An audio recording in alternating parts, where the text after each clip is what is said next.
El norte como escuela. Imagina un paisaje que enseña a ser firme, una línea de árboles que se sostiene contra un viento que pule la piel, una casa de madera que cruje a la hora en que el cielo derrama una noche sin fin.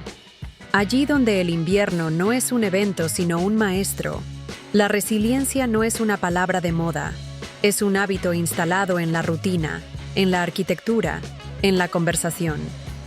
Empieza con el frío, y ese frío obliga a aprender a esperar, a planear, a compartir para sobrevivir. Las lecciones son prácticas y sutiles. Cómo guardar leña, cómo cuidar al vecino, cómo celebrar una luz que regresa. En el norte no hay vueltas épicas de ánimo. Hay pequeños rituales diarios que, acumulados, forjan resistencia. Este episodio explora esas costuras, las prácticas, los ritos, las crisis que moldearon una mente colectiva capaz de doblarse sin romperse. El primer temblor que cambió Europa. Las raíces de esa dureza tienen más de 1000 años. Cuando las naves estrechas salpicaron las costas británicas y atacaron monasterios aislados, Europa escuchó por primera vez el paso frío de los hombres del norte. El ataque contra la isla de Lindisfarne, en el año 793, marcó un punto de inflexión. No solo fue una señal del inicio de la era vikinga, sino la primera gran advertencia de que la geografía y el clima del norte forjaban no solo guerreros, sino comunidades que aprendían a transformar adversidad en ventaja. Enciclopedia Británica. De esos siglos quedan más que saqueos. Quedan sagas que repiten una pedagogía del riesgo y la reparación. Cómo administrar escaseces, cómo intercambiar, cómo leer el paisaje. Un conocimiento práctico enraizado en viajes de varios meses, en la necesidad de confiar en compañeros de tripulación, en la disciplina de la espera, hasta que el hielo cede. Forjar carácter con historias. El nórdico no solo aprendió con la pala y la cuerda, aprendió con la palabra. Las sagas, las leyendas de mar o de hielo, fueron manuales morales y tácticos. Narraciones sobre pérdidas, venganzas, migraciones y pactos. Aquellas historias circulaban en torno al fuego, bajo techos ahumados, y enseñaban a escuchar el tiempo largo. El héroe que sobrevivía no era siempre el más fuerte, sino el que calculaba mejor, el que sabía retirarse a tiempo y volver cuando la marea le era favorable. La resiliencia, en ese contexto, no es dureza insensible, es ahorro de energía, prudencia, mesura en la ambición, una alianza entre prudencia y audacia que se repite en los hábitos cotidianos. El paisaje como educación. El nacimiento del Friluftsliv. En el siglo XIX, cuando las naciones escandinavas comenzaban a definirse políticamente y a redibujar su relación con la naturaleza, una palabra cristalizó una práctica ancestral. Friluftsliv, la vida al aire libre. Fue un dramaturgo quien la escribió por primera vez en la segunda mitad del siglo. Henrik Ibsen colocó el término en un poema del año 1859 para nombrar lo que sus compatriotas ya vivían.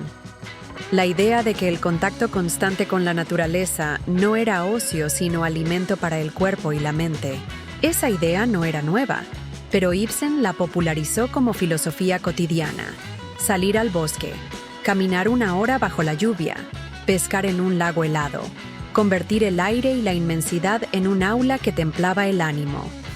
Visitar Noruega Friluftsliv se convirtió así en un hábito pedagógico.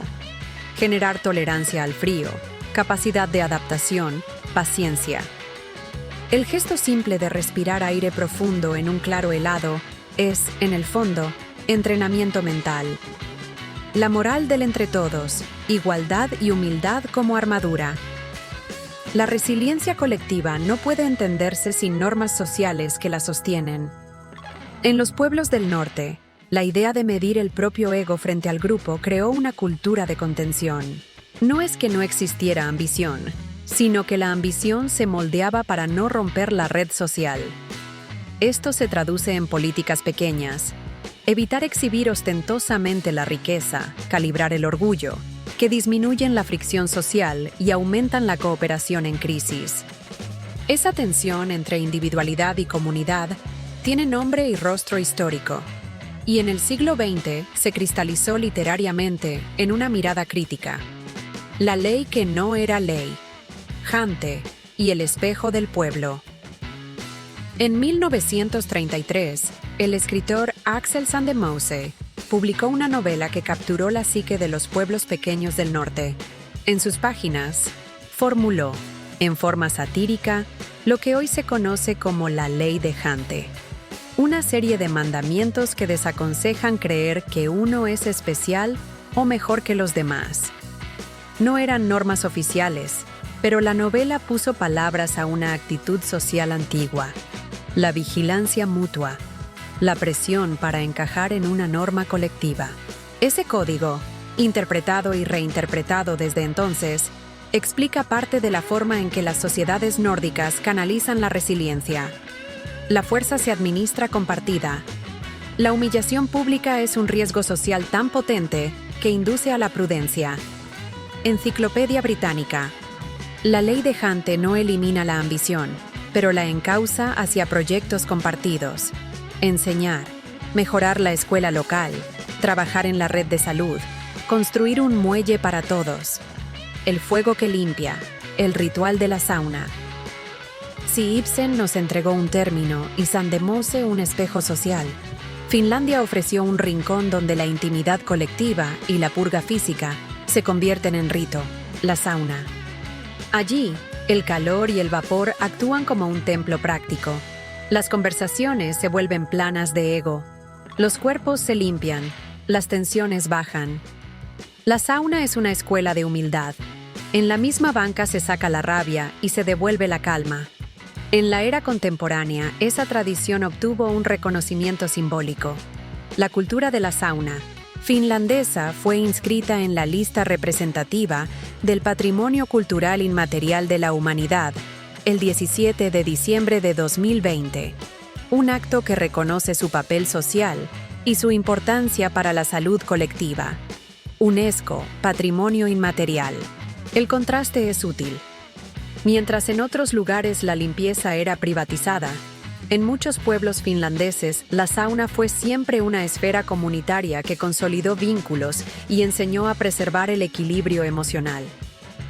Cuando el invierno es también un frente. La prueba de fuego de 1939. Las ideas se convierten en carácter cuando el país se enfrenta a extremos. Finlandia vivió uno de esos momentos en la historia contemporánea.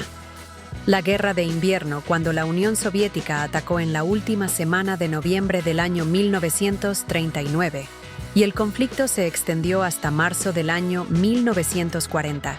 A pesar de la inferioridad numérica y material, los finlandeses resistieron ferozmente en temperaturas que llegaban a cifras que helarían cualquier cálculo europeo, usando el paisaje, el conocimiento del terreno y una cohesión social que transformó la defensa en una clase práctica de resiliencia nacional. Enciclopedia Británica. Ese episodio dejó lecciones prácticas: logística de invierno, medicina ante la congelación, redes de apoyo vecinal y lecciones psicológicas, la disciplina para sostener el ánimo en la oscuridad más prolongada, reconstrucción y tejido social, cómo se transforma la resistencia en política. Tras las crisis vienen las reconstrucciones, y en el norte la respuesta suele ser sistemática. Instituciones diseñadas para distribuir riesgo. No es casualidad que, tras grandes pruebas, muchos países nórdicos apostaran por sistemas de salud pública, políticas de educación y estructuras municipales que funcionaran como amortiguadores sociales. Eso no se improvisa. Es el resultado de una cultura que valora la contención y la prevención, que prefiere invertir en prevención antes que en remedios de emergencia. En la práctica, la resiliencia deja de ser solo virtud individual y se vuelve una política pública. Infraestructuras para tempestad, planes de contingencia, conexiones rurales que no se dejan al azar. Rituales cotidianos, fika, pausas y moderación. La resiliencia también se edifica en pausas. En Suecia hay un verbo que lo dice todo: fika, Una pausa para café y conversación. En Dinamarca hay un gusto por la calma del hogar. En Finlandia hay ese corto y centrado ritual de la sauna. De la misma forma, lagom, el ideal de lo justo, ni demasiado ni muy poco, se vuelve una brújula práctica. Arreglar lo que necesitas, no gastar en lo que desecha energía social. Programar actividades que nutran más que agotar. Estas prácticas diarias son ejercicios formales de preservación del capital psicológico. Reducen el ruido, aumentan la previsibilidad y elevan la capacidad de recuperación ante imprevistos. Educación temprana. Preparar la mente desde niño. En las guarderías y escuelas del norte, se enseña a tolerar la incomodidad como parte de la experiencia.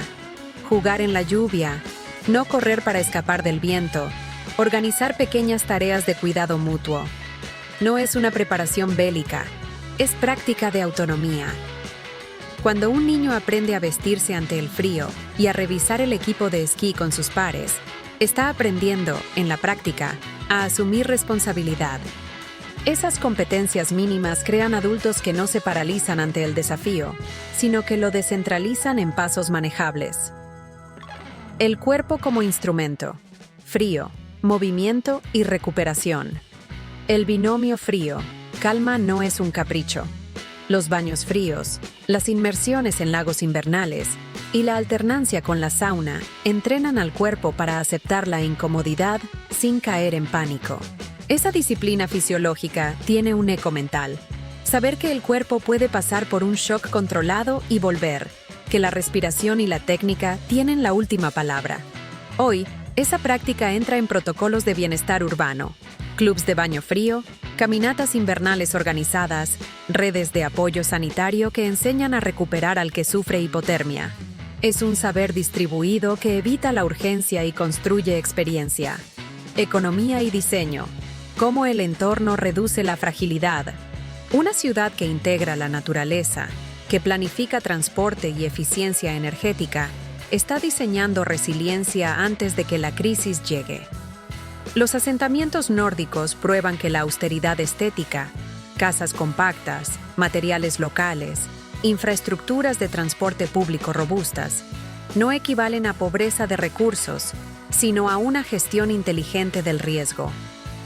La arquitectura se convierte en una política de emergencia.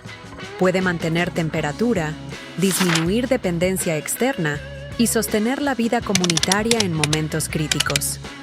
Conflictos interiores. La contradicción entre comunidad e individuo. Sin embargo, la misma ética que fortalece puede asfixiar.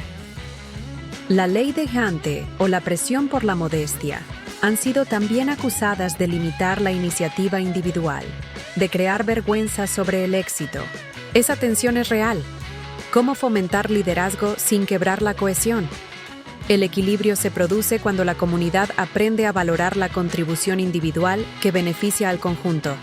El médico que mejora la clínica local, la emprendedora que crea empleo. La resiliencia, entonces, necesita un metabolismo social que permita sobresalir sin romper la red. Transformaciones recientes, el reconocimiento y la globalización. En los últimos años, la práctica nórdica ha cruzado fronteras. Conceptos como Friluftsliv, lagom y la cultura de la sauna han sido exportados, estudiados y aplaudidos. Algunos gestos que antes eran locales se volvieron objeto de turismo y global branding. Empresas que venden la estética del nórdico y guías que prometen replicar la calma en un fin de semana. Parte de la resiliencia se comercializa, y esa metamorfosis trae una paradoja. El hábito que protegía del ruido ahora compite con la lógica del mercado. Y aunque la UNESCO declaró la cultura de la sauna patrimonio vivo el 17 de diciembre de 2020, reconociendo su valor social, la inscripción también ha puesto la tradición en vitrina internacional. UNESCO, Patrimonio Inmaterial. Escena 16. Cierre. La lección y el cliffhanger. Si hay una lección que atraviesa estas escenas, es que la resiliencia nórdica no nace del heroísmo colectivo, sino de la acumulación de microprácticas. Respirar hondo en el bosque, compartir leña, Moderar el orgullo, entrar y salir del calor con calma. Es una pedagogía de la espera, más que de la violencia. Una liturgia de la previsión, más que del sacrificio gratuito. Pero llega el giro. En una pequeña comunidad costera, donde generaciones practicaron el derecho ancestral a caminar por los montes y a compartir la pesca, un nuevo proyecto de urbanización amenaza con privatizar la costa y restringir el acceso a los bosques. Si la naturaleza es el aula donde se forja el temperamento, entonces el cierre de ese aula es más que una política local. Es un riesgo para la transmisión de técnicas de resistencia. En esa aldea, los ancianos recuerdan historias de Lindisfarne y la Guerra de Invierno. Los jóvenes, contaminados por la globalización, desean oportunidades que la ciudad promete. ¿Qué pesa más cuando la decisión llega? ¿La urgencia económica o la paciencia heredada? La cámara se detiene en el rostro de una mujer que, a sus 72 años, corta leña sin prisa. Su hijo ha firmado un papel y la maquinaria ya ha marcado la tierra. Ella mira hacia el bosque y dice, en voz baja, que no van a sellar lo que nos enseña a volver. La máquina ruge al fondo, pero todavía no ha entrado en el claro. Y en ese segundo exacto, cuando la pala levanta la primera raíz, el auditorio queda suspendido. ¿Se salvará la lección o será arrasada como si fuera un paisaje cualquiera? La respuesta vendrá en el próximo episodio. Mientras tanto, escucha el viento. En el norte siempre habla, y a veces trae noticias de lo que está por suceder.